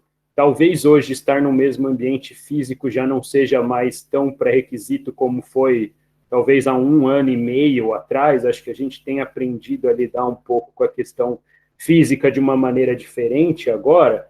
Mas até então eu tinha uma sensação de que também você ter as pessoas podendo compartilhar o espaço físico, isso também fazia com que você talvez começasse a pensar diferente. Você pegava uma estrutura e fazia com que essa estrutura, e aí falando muito talvez da minha experiência pessoal, do serviço onde eu trabalho, em que a gente trabalha, digamos, todo mundo com uma mesa colado na outra. Evidentemente, isso antes da pandemia. Pode parecer isso uma coisa tão simples, essa coisa do espaço físico, mas eu tinha a sensação de que isso ajudava muito, pelo menos, a trabalhar nessa perspectiva. E aí acho que entra num outro ponto, e aí acho que vai ser um pouco mais do texto do Naumar, que vem da saúde coletiva, que eu acho que é um ponto que talvez para a gente pensar um pouco o que a saúde coletiva, a saúde de maneira geral, ela vai falar da integralidade do paciente, né? Então, que é aquela coisa de você vai recortar o paciente ou você não vai recortar o paciente em vários fragmentos, em várias disciplinas. E, normalmente, na saúde coletiva, eles fazem uma defesa de que esse paciente ele seja visto na integralidade dele. Então, que você não veja eventuais problemas, eventuais doenças de uma maneira separada, que é algo que está no pé, não tem uma relação com o cérebro ou com o estômago, etc. e tal. Nesse sentido, eu acho que eu fico pensando assim, como que seria possível, talvez, a gente pensar nessa certa integralidade do nosso estudante? Eu não sei se integralidade para a gente é o melhor termo, a melhor expressão, para só não fazer uma transposição da saúde para a área da educação, etc., mas assim, pensando esse estudante como um todo, né? Porque eu acho que esse talvez seja uma das questões para a gente refletir. Às vezes a gente, por ser um serviço público, os serviços públicos, eles normalmente são desenhados pensando no serviço, e não em quem está sendo atendido. E aí isso faz com que, às vezes, um cidadão que precisa ser atendido, ele passe em várias portas, em várias filas diferentes. Com a leitura do Naumar, e aí talvez eu ficar mais para o Marcos, talvez tenha sido... Como é que você faz essa, sei lá, já aproveitando que você fez um pouco essa coisa para assistência, pensar um pouco que seria essa integralidade, assim, na assistência e talvez até na permanência estudantil como um todo, né? Não só o estudante que eventualmente recebe os auxílios. Era isso. Eu acho, eu até coloquei aqui no chat, né, que na educação a gente tem muito discutido essa perspectiva da formação humana integral, né? Então, eu acho que essa perspectiva ela aparece como um projeto de formação da universidade, a defesa dessa perspectiva, né, que formação a gente quer? A gente quer um estudante que vá, ao se formar, ele se insira no mercado de trabalho atendendo às necessidades da empresa, né, que ele desenvolva habilidades e competências específicas, ou se a gente quer essa perspectiva da formação humana integral. E aí, nas equipes, né, de assistência de assuntos estudantis, eu acho que elas trabalham, a própria política do PNUD trabalha muito nesse sentido, de olhar essa perspectiva, olhar os estudantes nessa perspectiva integral, garantia do apoio pedagógico, não só do auxílio, né, mas a questão do apoio pedagógico, da formação cultural daquele sujeito, né, da acessibilidade, de inclusão, não estou lembrando agora todos os eixos ali. Mas tem essa perspectiva ampliada de olhar para o sujeito, né? Então, eu acho que isso, pensando como um projeto de instituição, de sociedade, e que o serviço agarre isso, abrace isso, né? Eu acho isso fundamental. A própria Débora comentou aqui no chat que essa questão da permanência, a política de permanência não é a tarefa só dos assuntos comunitários e estudantis, é da instituição.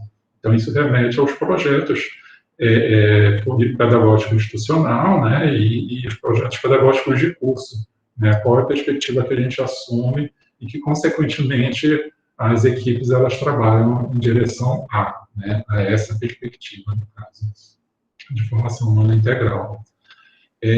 Só um comentário, né, só a título mesmo de, a gente não vai aprofundar, mas tem um debate na saúde também, eu não sei situar, eu não sou conhecedor, né, mas eles trazem o termo interprofissionalidade, né, eu acho que na saúde também eles caminham aí para essa discussão que me parece bem interessante.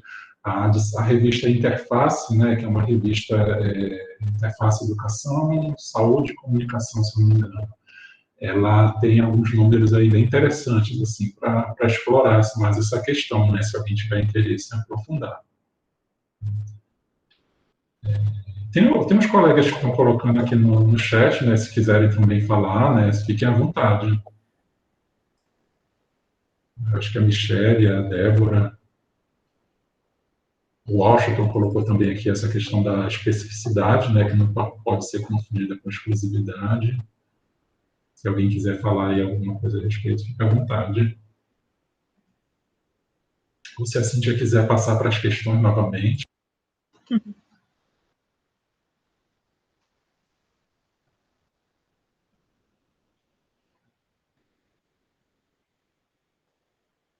Tem uma questão que a gente ainda não falou, né, mas que é apontada no texto do IFE Ceará. Primeiro, até eu ia fazer uma colocação, assim, não sei se tem alguém de IFE aí, mas normalmente sempre tem, né, pessoas dos IFEs, e eu tenho a impressão, agora com o que o Marcos estava falando, que pelo organograma dos IFEs, existe uma possibilidade maior, né, de inferir nessas questões de planejamento, nessas questões, né, do início, assim, né, da gestação dos programas, da gestação dos cursos. Eu tenho essa impressão, assim, né, talvez não seja real, mas me parece que o organograma da universidade nos afasta muito, né? Eu não sei na vivência de vocês, mas eu já tive várias situações, assim, que, não, isso aqui é do professor, então é do professor, a gente não pode interferir, porque é da Prograde, não é, né, da PRAE, no caso, né, no meu caso, então aqui é teu limite, daqui tu não pode passar. Né? Então, a gente tem uma fragmentação no organograma que muitas vezes dificulta a resolução de alguns problemas, né, dos estudantes. E me parece que o IFE tem, pela forma, né, também histórica, pelo como trabalha, por envolver talvez o ensino médio, né, que possibilite mais essa questão, assim, mais trazer pais, né, trazer professores para discussão, né, penso que tenho essa impressão, se tiver alguém de IFE aí que possa dizer, né, que sim ou que não, mas eu tenho essa impressão, assim, né, de que é mais, existe mais essa possibilidade, assim, né, de construção lá desde o início, assim, né, do curso, da política, né, e que a gente muitas vezes não tem. Né? Nos é mais difícil chegar nessas instâncias, né? Como a Débora falou, a gente muitas vezes não tem representatividade no conselho superior, né? A gente tem que lutar muito para ter uma vaga dentro dos conselhos, né, superiores da universidade. E uma das coisas apontadas, né, pelo texto lá do IFCEARA, que a gente não falou, mas que eu acho bem interessante, que me parece que é bem atual, né, eu tenho escutado vários relatos de colegas colocando, né, que existe um sofrimento dos servidores, né, da assistência estudantil pelo excesso de trabalho, em situações como a da pandemia se torna maior ainda, né, o volume de trabalho que se tem, e a falta de escuta dos órgãos gestores, dos servidores, das demandas, né, que existem. Né? Então, muitas vezes, os nossos conselhos superiores nem conhecem a nossa realidade, nem conhecem, não se deparam com o número de demandas que a gente tem, né? Não conhecem o serviço, né? O que dificulta muitas vezes a criação dessas políticas e a negociação dessas políticas. Anderson? Eu queria colocar duas coisas. Eu queria colocar duas coisas. A primeira é um vínculo entre o texto do Carlinhos, que estava lá nas leituras complementares, e a fala do Carlinhos agora sobre o trabalho transdisciplinar, interdisciplinar. Ele está mais para um trabalho junto, baseado nas disposições pessoais, né? As pessoas sempre trabalham juntos ou não, se eu entendi bem, né? E uma fala do professor Antônio Nova, que ele fez uma live Sesc, São Paulo, se eu não me engano, não, Sesc Rio, semana passada, e eu achei muito interessante que ele coloca que o desafio para a educação dos anos, ou pós-pandemia, ou com pandemia, a gente sabe ainda que pé que vai estar isso, é o desafio do nós. Então, eu fiquei o tempo todo querendo trocar transdisciplinaridade, interdisciplinaridade por nós. E eu ao ouvir a fala do Nova e ao ler essa questão do nós e ao vivenciar isso, né, que os sujeitos que se dispõem a trabalhar em conjunto, o acolhimento desproporcional e o trabalho flui com uma outra magnitude, né? E quando não há essa disposição, regra, não há lei que faça com que o trabalho flua. Norma, você sempre vai encontrar uma brecha na norma para conseguir entregar esse nós, né? Quando o sujeito não se dispõe a fazer esse nós. Então, assim, eu acho que isso ainda é muito majoritário.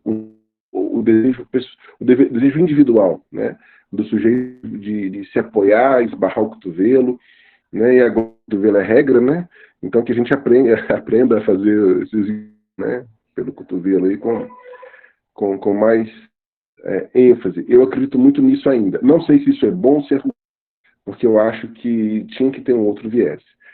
E como eu trabalho que não é IFE, que não é universidade tecnológica, que não é universidade, mas que é universidade, que quer ser universidade tecnológica e que desenvolve o ensino técnico, sabe?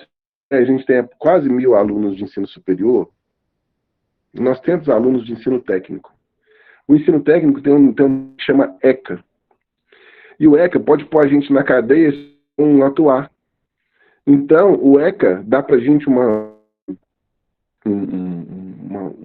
pressão, uma condição de trabalho muito diferente do ensino superior.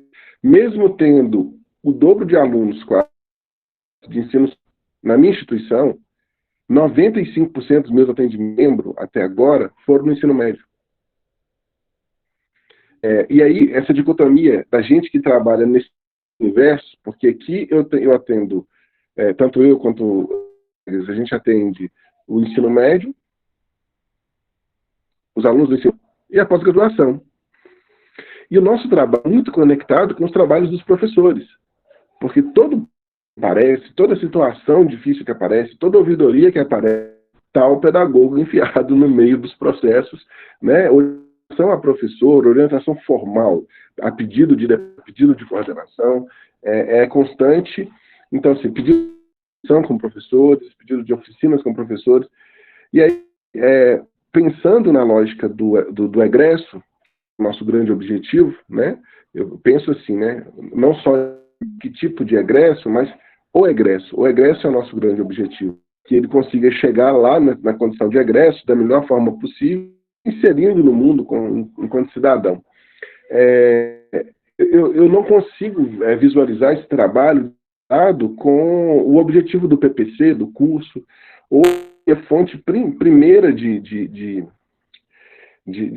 conexão com o meu trabalho é a coordenação do curso.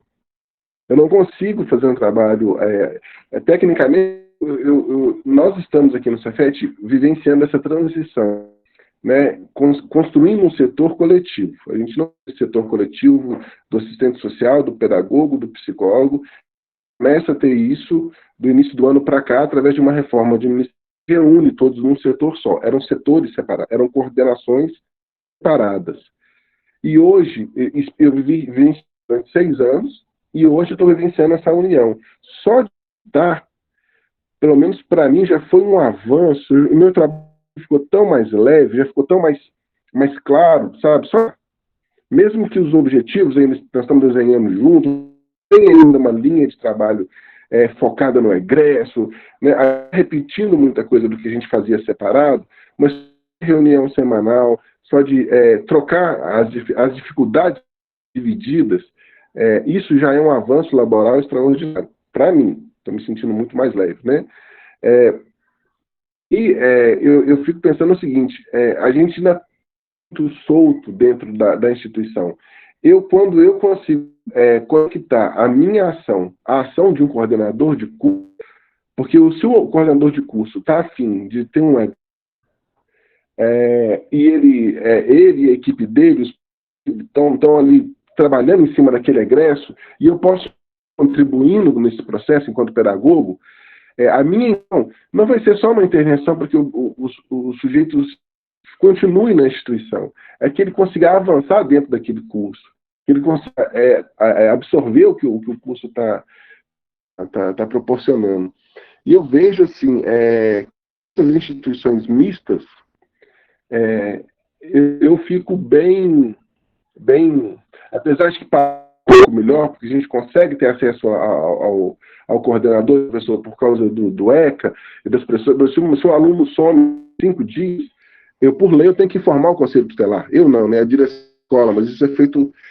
E isso é uma coisa que não é muito discutida. No ensino superior isso não existe, né? Então, assim, o acompanhamento que vem de uma pressão de uma outra ordem, né? Mas quando eu consigo fazer o meu trabalho conectado com esse egresso do PPC, do curso, eu ganho outra dinâmica de intervenção. E na graduação, eu não consegui ainda, eu acho que talvez esse seja o grande, eu não consegui fazer esse link, né?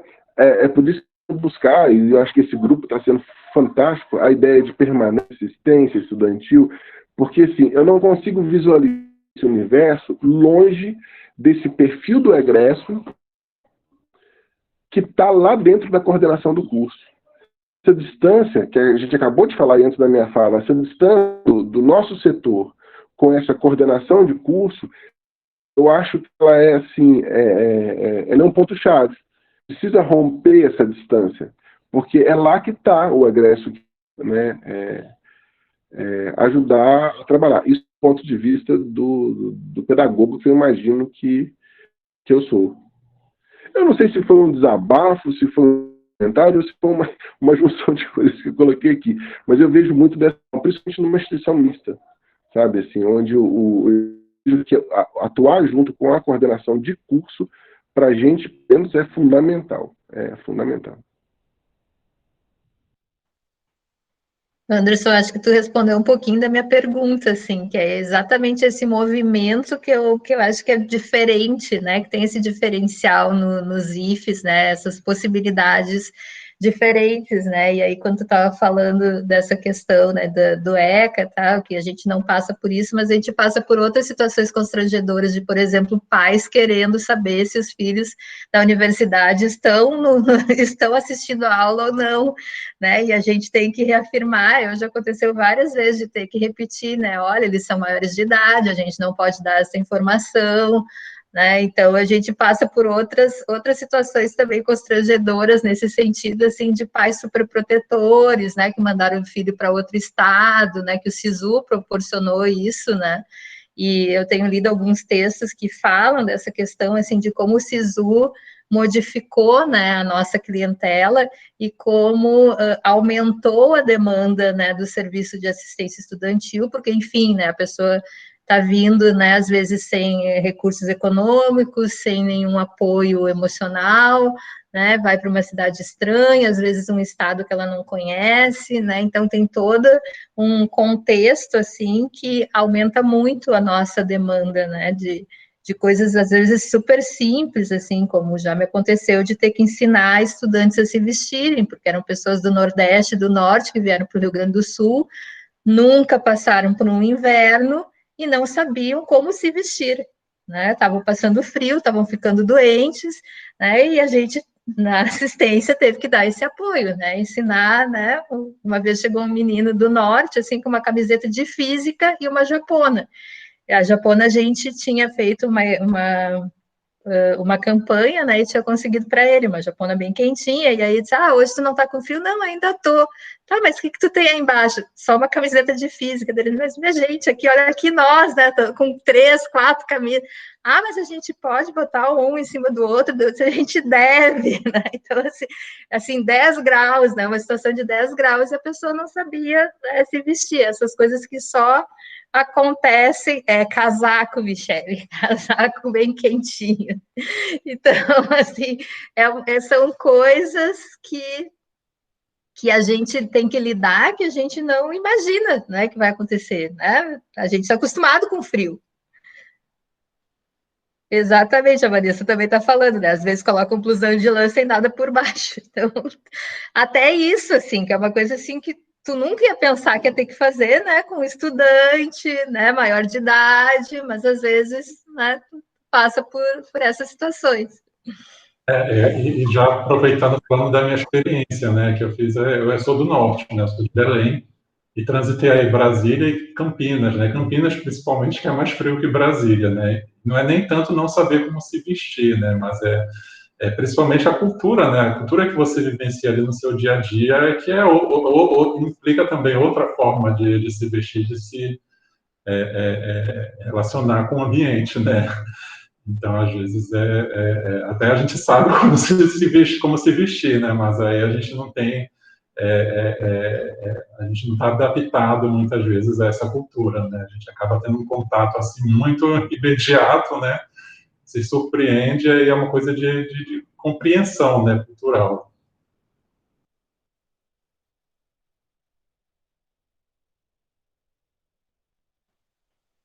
A minha questão era não saber se vestir no Sul, né? Não que as pessoas não saibam se vestir, mas que o Sul, né, merece uma atenção especial para vestimenta que as pessoas não dominam, nesse sentido que eu falei, de jeito nenhum que não saibam, né? Mas nessa questão cultural mesmo, né? Que é um modo diferente, né, de vestimenta, né? E de muitas camadas, às vezes, no inverno, né?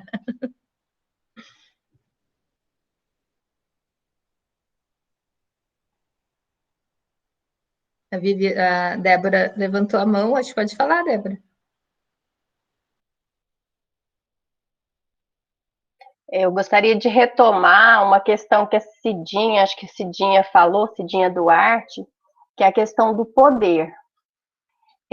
Eu vivenciei isso dentro da nossa equipe da assistência estudantil, quando nós nos propomos a fazer um trabalho mais integrado, nós tivemos, sim, resistências por ter pontos de vista diferentes, né, de cada um da equipe.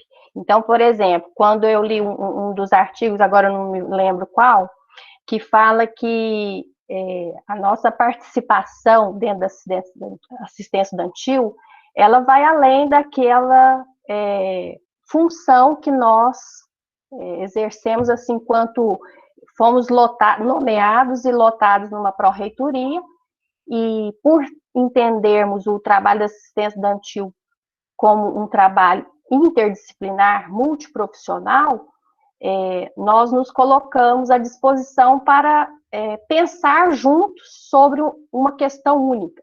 Então, para vocês terem uma ideia, a construção de um edital para a questão dos auxílios financeiros era sempre pensada no coletivo, para tentar, assim, avaliar os critérios, né, os pré-requisitos, e às vezes a gente se esbarrou naquilo que falou do poder que cada disciplina tem, né? Então, eu sou assistente social, eu domino a avaliação socioeconômica e eu sei quais são os critérios que vão ser dispostos aqui no edital. E nós, outros, né, outras disciplinas, outros profissionais com outras visões, tinham uma interpretação diferente, às vezes. Então, isso aí foi tensionado, realmente foi muito difícil, as pessoas, assim, ficaram magoadas, né? Porque quando a gente pensa no objetivo comum, ou naquilo que é o objetivo da assistência estudantil, isso aí deve ser realmente aquilo que nos dá força, porque as particularidades existem. Eu acredito que o serviço social, eu questionei isso na última atividade com o professor Leonardo, da UFO, quando eu perguntei se competia a assistência estudantil também ter a função social, porque eu entendo que nós temos uma limitação, nós temos um poder dentro da instituição até certo ponto.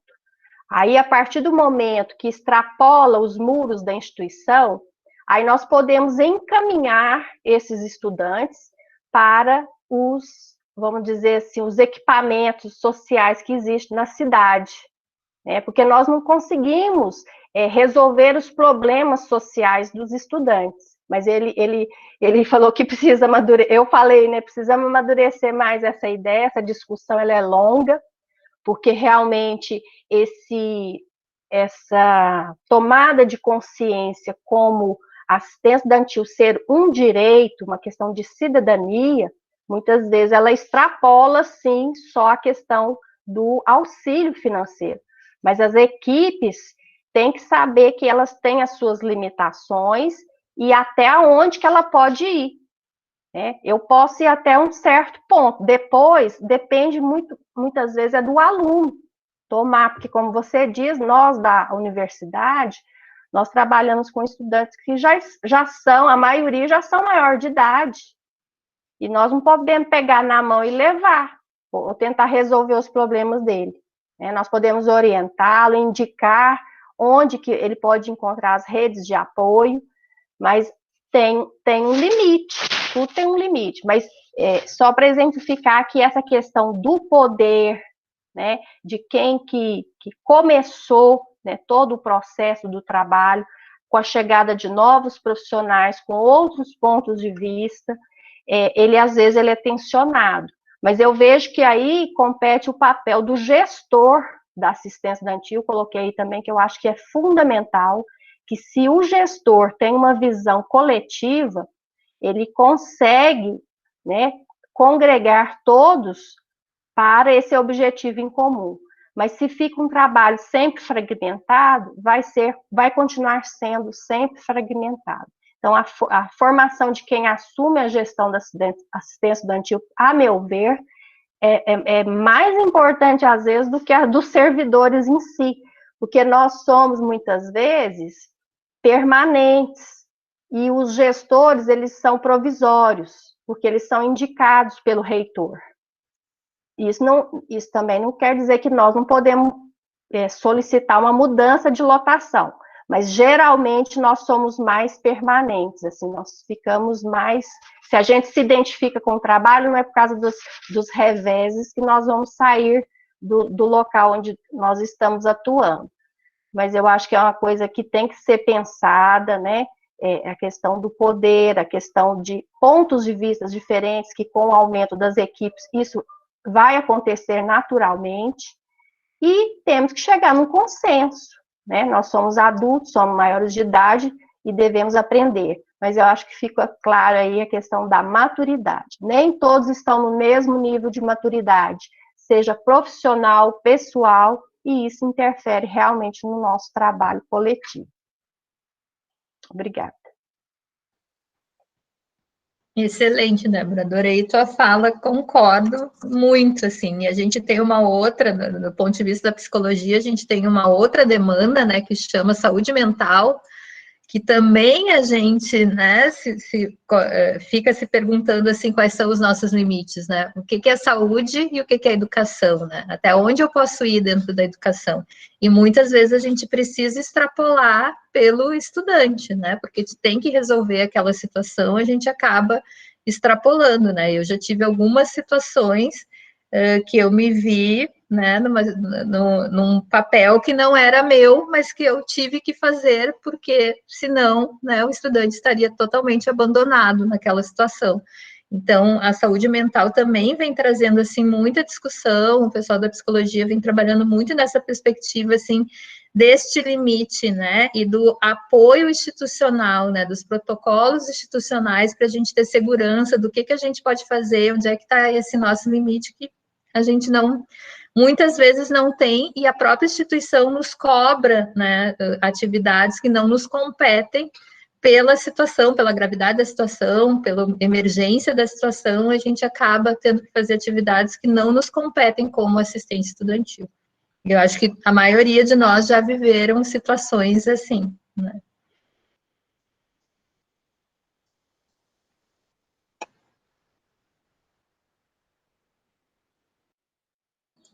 Gente, a gente tem mais alguém que gostaria de fazer alguma contribuição, trazer alguma questão aí para a gente discutir? Nós estamos aproximando das 16, né? Eu não sei qual é a previsão, Carlos, eu acho que é 2 horas de encontro, né, que a gente estava pensando inicialmente. É isso, eu ia sugerir até se alguém quisesse fazer algum comentário antes de passar de novo para você e para a Cíntia fazerem uma espécie de fechamento e conclusão. A gente combinou 2 horas de atividade. Se vocês se alongarem mais um pouquinho, acho que a gente fica aqui tranquilo, porque está sendo interessante. E aí já falo pela última vez, aproveito o gancho, meio que já para fazer uma propaganda, inclusive da próxima atividade, daqui 2 semanas, em que a gente vai dar continuação a essa discussão dos serviços multiprofissionais e do trabalho interdisciplinar, e a gente convidou 2 serviços para relatar a experiência deles, eles funcionam com características diferentes, mas trabalhando um pouco nessa perspectiva multiprofissional. Um é o Departamento de Acolhida, Saúde Psicossocial e Bem-Estar, que é da Universidade Estadual do Rio de Janeiro. Então, eles vão contar um pouco a experiência deles, e o outro é a Comissão Permanente de Acompanhamento do Estudante Assistido na Assistência Estudantil, que é da Pró-Reitoria de Assistência Estudantil da Federal de Uberlândia. Então, eles vão relatar essas experiências, a gente fez uma discussão de textos e a gente aproveita para continuar. Então, já fazendo essa propaganda, o que a gente talvez não conseguir esgotar hoje, tanto em termos de prática quanto de teoria, a gente tem daqui 2 semanas, no mesmo horário, uma segunda atividade. É isso, se alguém quiser, aproveita o gancho, se ninguém falar, acho que vocês podem já fazer um fechamento de vocês. Fiquem à vontade para deixar questões em abertas também para daqui 2 semanas, acho que faz parte.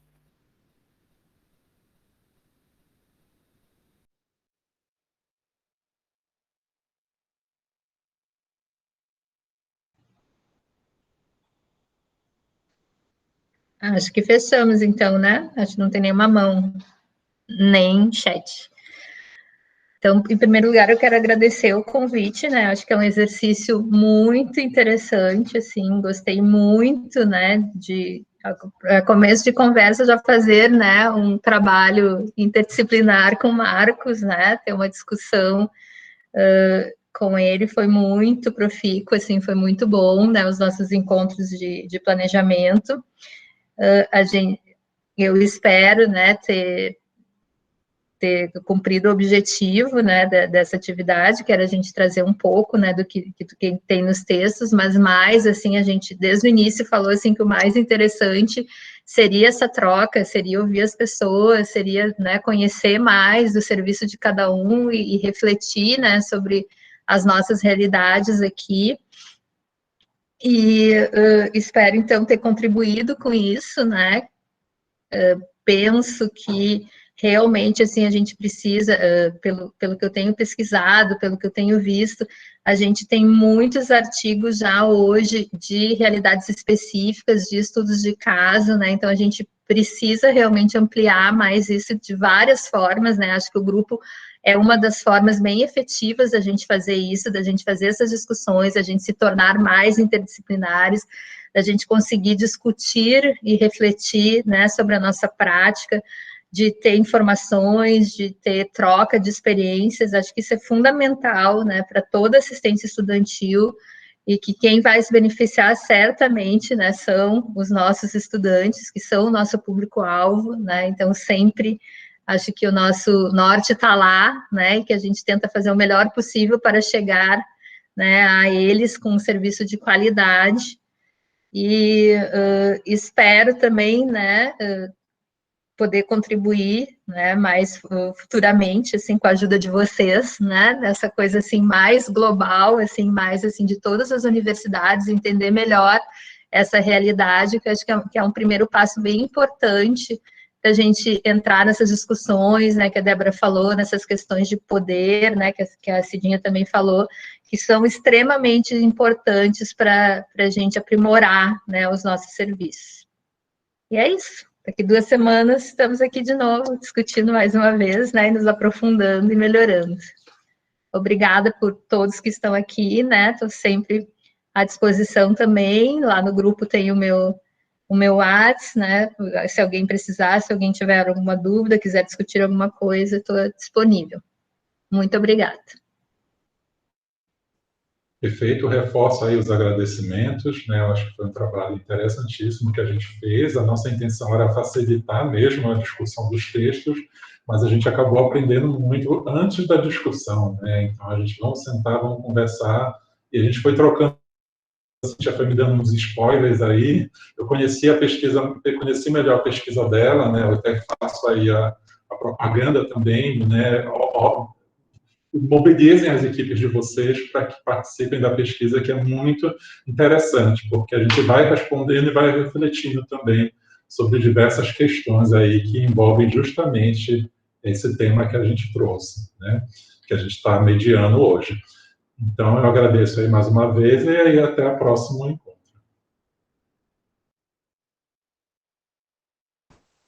Eu vou só agradecer de novo ao Marcos e à Cíntia, sugerir mais uma vez para vocês aproveitarem o trabalho que vocês já tiveram e pensar em outras ações, que eu achei que ficou bem legal e acho que ficou bem ilustrativo, e isso é bem interessante, porque não são conceitos tão simples, então acho que vale a pena se vocês tiverem, vai dar um pouquinho mais de trabalho, é evidente, mas eu acho que pode ser interessante.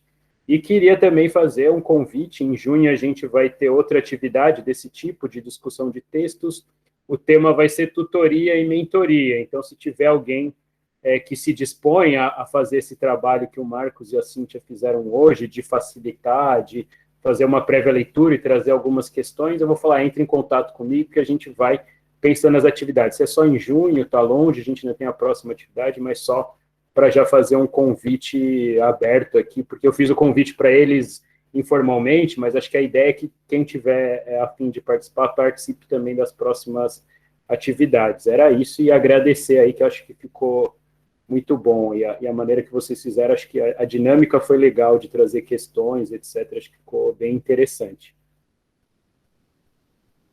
É isso, acho que podemos encerrar. Daqui uns dias eu coloco no YouTube e coloco o link para todo mundo lá no grupo de WhatsApp. Queria agradecer, então, até daqui 2 semanas. Em relação à lista de presença, Débora, eu vou usar a lista que o Google Meet gera automaticamente. Então, para todo mundo que se inscreveu lá no link da atividade, daqui uma meia hora, provavelmente, o Google já gera a lista, envia automático no e-mail, eu uso essa. Eu acho que vai ficar mais simples. Tá bom? Fechamos, então, gente. Obrigado. Eu vou encerrar aqui, que a última vez eu esqueci de desligar. Tchau, abraço.